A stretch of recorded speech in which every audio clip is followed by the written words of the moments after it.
ఓవైపు కాలం పోతోంది. వర్షాలు వస్తాయో లేదో అని రైతులు ఆవేదన పడుతుంటే, మరోవైపు కాస్తో కూస్తో చినుకు పడితే చాలు చిత్తడవుతున్న రహదారులతో వాహనదారులు ఇబ్బందులు పడుతున్నారు. తేలికపాటి వర్షానికే రహదారి గుంతలమయంగా మారి నరకం చూస్తున్నారు. నిత్యం ప్రమాదాలతో తాండవం చేస్తున్న రాజీవ్ రహదారి నిర్మాణ పనులపై S6 అందిస్తున్న గ్రౌండ్ రిపోర్ట్. సిద్దిపేట జిల్లాలో రాజీవ్ రహదారి పనులు నత్తనడకన సాగుతుండటంతో వాహనదారులు నరకం చూస్తున్నారు. చిన్నపాటి వర్షానికే రోడ్డు గుంతలమయంగా మారుతుంది. అప్పుడప్పుడు ప్యాచ్ వర్కులతో సరిపెడుతున్నారు తప్ప అధికారులను ప్రజాప్రతినిధులను ప్రశ్నించిన సమస్య పరిష్కారానికి మాత్రం నోచుకోవడం లేదు. రోడ్డు ఎక్కాలంటేనే వాహనదారులు జంకుతున్నారు. ఎవరికి చెప్పుకోవాలో తెలియలేని పరిస్థితి నెలకొందని వాహనదారులు వాపోతున్నారు. సిద్దిపేట జిల్లాలో విస్తరించిన రాజీవ్ రహదారి నిర్వహణపై విమర్శలు వెల్లువెత్తున్నాయి. టోల్ ట్యాక్స్ పేరిట భారీగా వసూలు చేపడుతున్నారే తప్ప వాహనదారుల ఇబ్బందులను విస్మరిస్తున్నారని అభిప్రాయాలు వ్యక్తమవుతున్నాయి. ములుగు మండలం వంటిమామిడి నుంచి బెజ్జంకి మండలం దేవక్కపల్లి వరకు జిల్లా మీదుగా ఈ రోడ్డు విస్తరించింది. కరీంనగర్ హైదరాబాద్ ప్రధాన రహదారిగా పేరున్న ఈ దారిలో నిత్యం వేలాది వాహనాలు రాకపోకలు సాగిస్తున్నాయి. జిల్లాలో సుమారు 90 కిలోమీటర్ల మేర ఈ రహదారి విస్తరించింది. హైదరాబాద్ నుంచి గజ్వేల్, సిద్దిపేట, కరీంనగర్, పెద్దపల్లి మీదుగా రామకొండం వరకు ఈ రహదారి నిర్మించారు. సిరిసిల్ల, వేములవాడ, జగిత్యాల వెళ్లాల్సిన వాహనాలు కరీంనగర్ వరకు ఈ దారి గుండానే రావాల్సి ఉంటుంది. నిత్యం ఈ రహదారి వాహనాలతో రద్దీగా మారుతోంది. రోడ్డు మార్గం సరిగా లేకపోవడంతో వాహనదారులు ఇబ్బందులు పడుతున్నారు. ఒక్కోసారి ప్రమాదాల బారిన పడుతున్నారు. రహదారిపై గుంతలు ఏర్పడడంతో వాహనాల వేగం హఠాత్తుగా తగ్గించాల్సి వస్తోంది. దీంతో వెనుకనున్న వాహనాలు ఢీకొడుతున్నాయి. ఒక్కోసారి గుంతలను తప్పించే క్రమంలోనూ వాహనాలు డివైడర్లను ఢీకొట్టడం, లేదంటే రోడ్డు దిగిపోవడం జరుగుతున్నాయి. గుంతలపై ప్రయాణం కారణంగా వాహనాలు దెబ్బతింటున్నాయనే విమర్శలు కూడా లేకపోలేదు.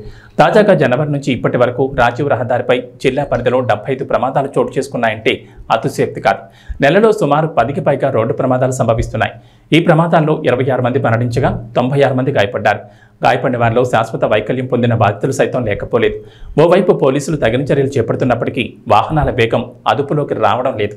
దీనికి తోడు గుంతల కారణంగా ప్రమాదాల సంఖ్య పెరుగుతోంది. ఎన్ని ప్రమాదాలు జరిగినా రోడ్డుపై గుంతలు పడగానే బొక్కుపడిగా ప్యాచ్ వర్కులు వేసి చేతులు దులుపుకోవడం సర్వసాధారణమైంది. ఇటీవల కురిసిన సాధారణ వర్షాలకే రహదారిపై గుంతలు ఏర్పడ్డాయి. కిలోమీటర్ల కొద్దీ అడుగడుగున గుంతలే దర్శనమిస్తున్నాయి. వీటిని తారుతో నింపే ప్రయత్నం చేస్తున్నారు. మళ్లీ వర్షం పడగానే ఈ తారు తేలిపోతోంది. ఇంకా కొన్ని చోట్ల మరమ్మతులు జోలికే వెళ్లడం లేదు.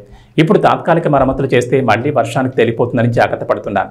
దీనివల్ల వర్షాకాలం ముగిసేదాకా గుంతల మధ్య నుంచి ప్రయాణం సాగించాల్సిన పరిస్థితి నెలకొంది. తూతూ మంత్రంగా ప్యాచ్ వర్కులు చేసే బదులుగా రాజీవ్ రహదారిపై ఒక బలమైన తారు లేయర్ని వేస్తే ఫలితం ఉంటుందని ప్రయాణికులు కోరుతున్నారు. సాధారణంగా రహదారుల నిర్వహణ ఆధారంగానే టోల్ పన్నును వసూలు చేస్తూ ఉంటారు. హైదరాబాద్ చుట్టూ విస్తరించిన రింగ్ రోడ్డును నిత్యం పర్యవేక్షిస్తుంటారు. రోడ్డు కలకళ్లాడేలా చర్యలు తీసుకుంటారు. దానికి తగినట్లుగానే టోల్ రుసుమును వసూలు చేస్తూ ఉంటారు. రాజీవ్ రహదారిపై కూడా ఇటు దుద్దడలో, అటు కొండ్లపల్లి వద్ద 2 చోట్ల టోల్ గేట్లున్నాయి. రహదారి సరిగా లేదంటూ వాహనదారులు టోల్ పన్ను వసూలు చేసే చోట ఫిర్యాదులు చేస్తున్నా ఎవరూ పట్టించుకోవడం లేదని మండిపడుతున్నారు. నిబంధనల ప్రకారం టోల్ గేట్ల వద్ద ఉండాల్సిన వస్తువులను సైతం విస్మరిస్తున్నారు. ఇప్పటికైనా రహదారిని సక్రమంగా నిర్వహించుకుంటే మరిన్ని ప్రమాదాలు జరిగే అవకాశం లేకపోలేదు.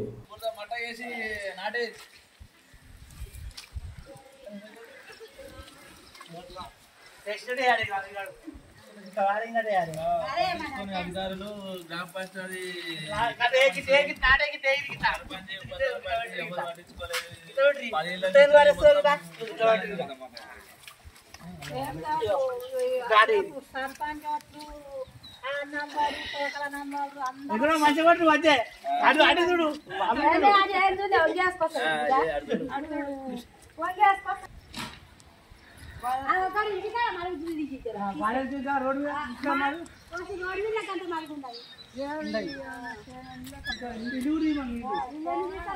చూశారు కదా రహదారిపై ప్రయాణికులు వాహనదారులు పడుతున్న బాధలు. ఇప్పటికైనా అధికారులు స్పందించి ఈ రాజీవ్ రహదారి పనులను వేగవంతం చేసి అలాగే రోడ్లపై ఏర్పడ్డ గుంతలను త్వరగా ప్రయాణికుల ఇబ్బందులను తొలగించాలని చెప్పి వాహనదారులు కోరుతున్నారు. కెమెరా పర్సన్ నరేష్తో రాయబాబు, S6 న్యూస్, సిద్దిపేట.